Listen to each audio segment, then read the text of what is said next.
Welcome to Innovation Talks, where we explore the ideas shaping Africa's future. Today, we are talking about something vital: how Africa can claim sovereignty and agency in its journey toward innovation, invention, and problem solving. It's a complex challenge, but also one full of opportunities. Joining me are John, a global strategist, Dr. Adebayo, a Pan-African policy expert, Fatima, an engineer and social innovator, and Kwame, an entrepreneur driving grassroots transformation. Welcome, everyone. Let's dive in. Dr. Adebayo, when we talk about innovation sovereignty in Africa, what does it mean in practical terms? Thank you, Karen.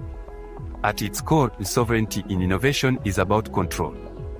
It's about Africans driving the solutions to our own challenges, designing, producing, and implementing ideas that align with our values and aspirations.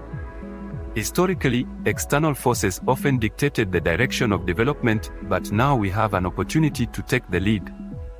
That means strengthening education, financing, and policy frameworks that support homegrown innovation ecosystems. Kwame, as an entrepreneur, do you feel that the current landscape supports this vision of sovereignty? We're getting there, Karen, but there's a lot of work to do. In my experience, grassroots innovators often lack access to the funding and infrastructure they need to grow. Too many times, investment comes with strings attached or doesn't come at all.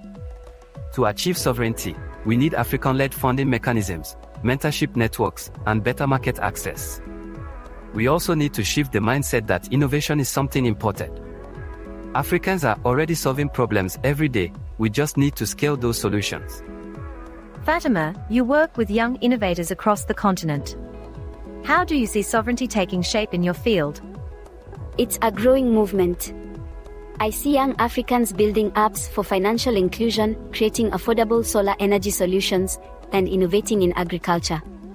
But for this momentum to grow, we need better education systems that emphasize creativity and problem solving. This means we must move away from outdated, colonial-era models that prioritize rote learning and theoretical knowledge over practical skills. Our education systems must integrate local knowledge, reflect the realities of our communities, and inspire learners to innovate solutions for Africa's unique challenges. We need curricula that foster critical thinking, hands-on experimentation, and the confidence to question and create. Language must also be addressed. Students should learn in ways that connect deeply with their cultures and identities, rather than feeling alienated by foreign systems. If we want to build innovators and problem solvers, we need to invest in teachers, tools, and policies that prioritize these values. It's about creating education systems that not only teach but also empower. Those are extremely important points, Fatima. Dr. Adebayo, how do you see education playing into this larger picture? Education is the foundation. We need to build a generation of problem solvers who are equipped with the technical skills and creative confidence to tackle challenges. But beyond formal education, we need informal systems, like innovation academies and hubs and community workshops that make resources accessible to everyone, regardless of their background or income level. History has unkindly placed us behind, so we have a lot of ground to make up. John, from your perspective, how can global partnerships support Africa's push for innovation sovereignty? Partnerships are important, Karen, but they must be equitable. The role of external actors should be to complement Africa's vision, not replace it. That means co-investing in African-led initiatives and ensuring knowledge transfer, not just resource extraction or profit-driven involvement. The global community has a lot to learn from Africa's resilience and creativity, and partnerships must reflect that spirit of mutual respect. That's well said.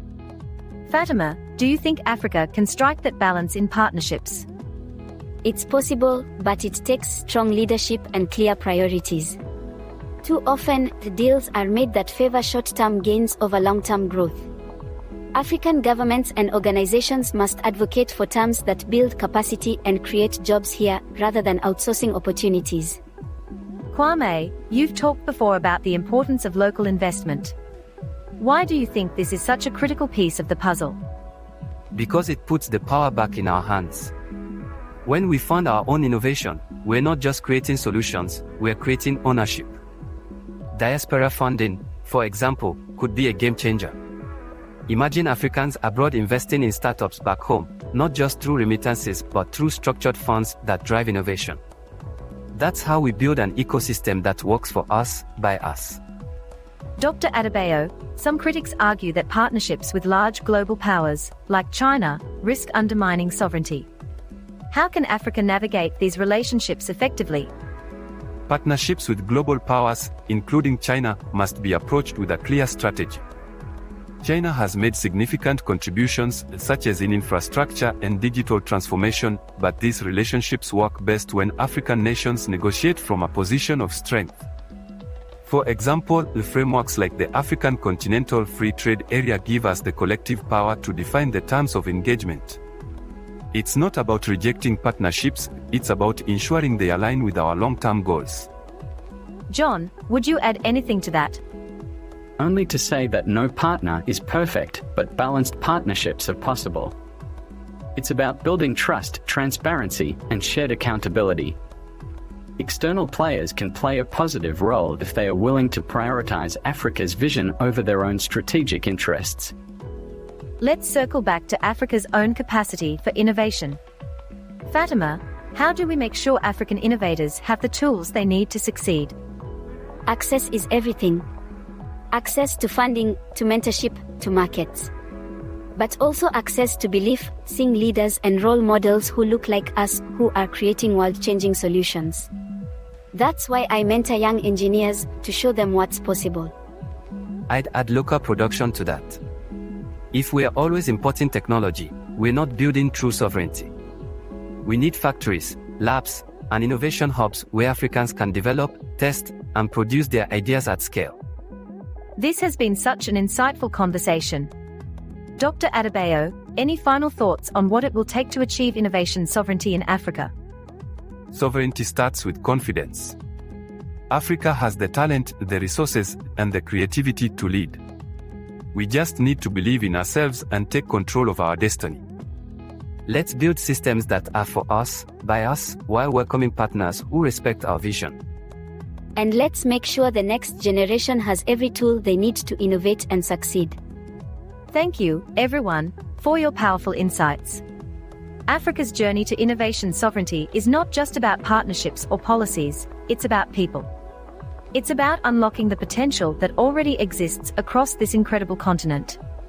Thanks for joining us, and thank you to our listeners. This is Innovation Talks, signing off. Until next time.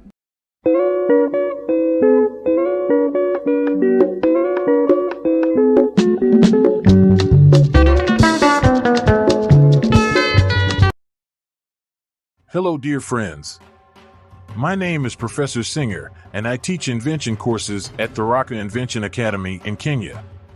Whether you're just starting your creative journey or already nurturing your inventive spirit, our academy, through its book, The Strategic Application of Ever So Powerful Artificial Intelligence, as well as its online courses, equips you with the tools and guidance to transform ideas into impactful solutions. Innovation is for everyone, and together, we can turn challenges into opportunities and make a transformative difference in your life, your career, your community, and perhaps the world. We'd love to join you in your journey.